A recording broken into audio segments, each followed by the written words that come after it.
Chattisfying.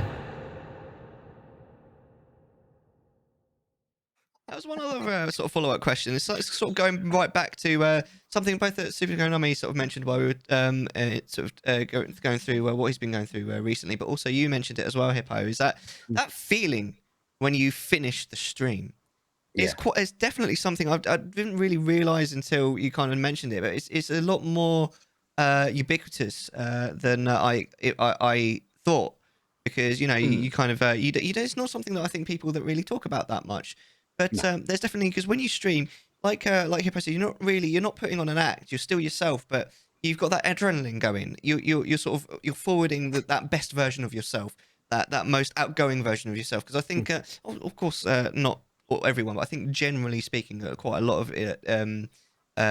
streamers are sort of introverts, and their sort of way of being extroverted is to stream.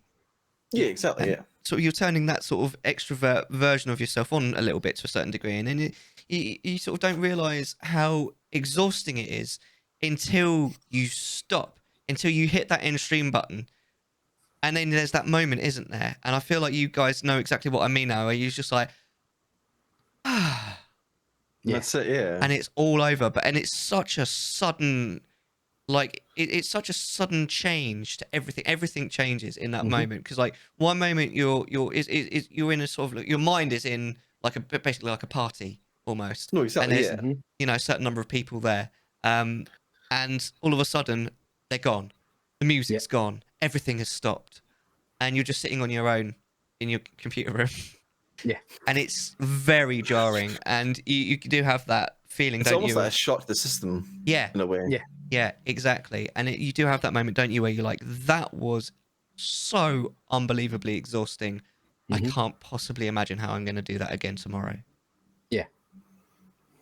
And I do feel that sometimes you do get to it where, like, I mean, I've certainly been feeling this recently, and I feel like, Hippo, you have been, where you get to the part at the end of the day where you've done everything else in your day.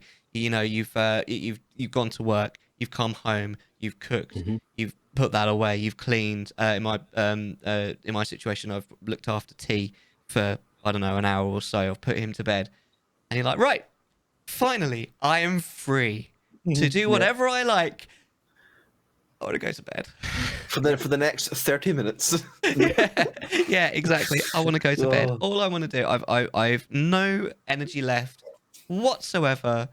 I just want to crawl into bed and forget I exist. I find that as soon as I sit in this chair, it's the most exciting and yet anxiety-inducing thing ever. Because you want to do it, but it's that.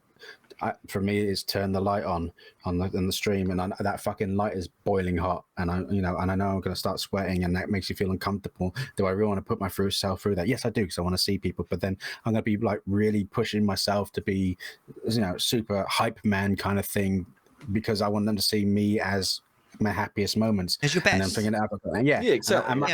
Have I got the energy to do that? I don't know if I got the energy to do that.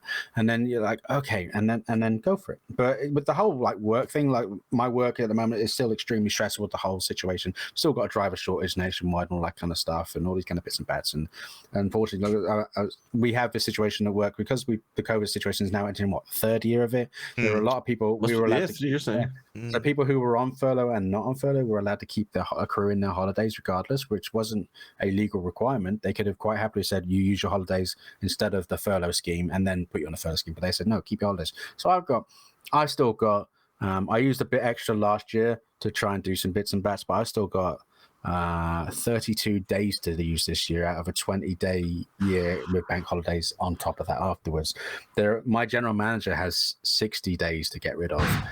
We're not a big company, so we ain't got many people in the office. So they're now like my assistant manager above me. He's now gone on a 2.5 week holiday because he got married just before COVID, and then COVID hit and they couldn't go on their honeymoon. So they're now gone on their 2.5 week honeymoon. So I'm covering his duties as well as my own duties. A couple of weeks ago, a colleague of mine who works in another department was off, so I had to cover his duties as well as my duties in 2 separate departments. So doing 2 people's worth of work, because we don't have a huge amount of team. There's only like a dozen of us in the office, 3 on each different department, and you've got the managers and stuff like that. So it's been very, very stressful at work and very draining. But that's my main worry about talking about keeping my this wave going, because I don't want the work for this year to really mess me up and ruin the wave that I'm thoroughly enjoying at the moment. Yeah. Which is why I need to pace myself and do a couple of streams and not do a couple of streams and learn from my previous times, you know. Eat better, drink more water, and keep yourself fluid and all that kind of stuff, you know. Just and trying to look after myself and think more positively and enjoy this wave that's going on. And you know, but initially those first few months it was all very panicky, pressing that button, and afterwards feeling like it was a great sense of achievement to be able to have done that and to have entertained those people and given them a good evening when they could have quite happily watched Game of Thrones or something or whatever else is on, or, you know, Moon Knight or some shit. But no, they decided to come and watch me. It's wonderful. It's heartwarming. It's beautiful. You know, they want to come hear my pervy banter and talk about dicks and fannies and shit like that. It's great. I'm here to entertain. But when you turn it off, and it's just you completely like. Vroom, everything's gone out of you. That spirit sucked out of you. You're drained as fuck, and you don't know. That's my fault. Sorry. Chattisfied.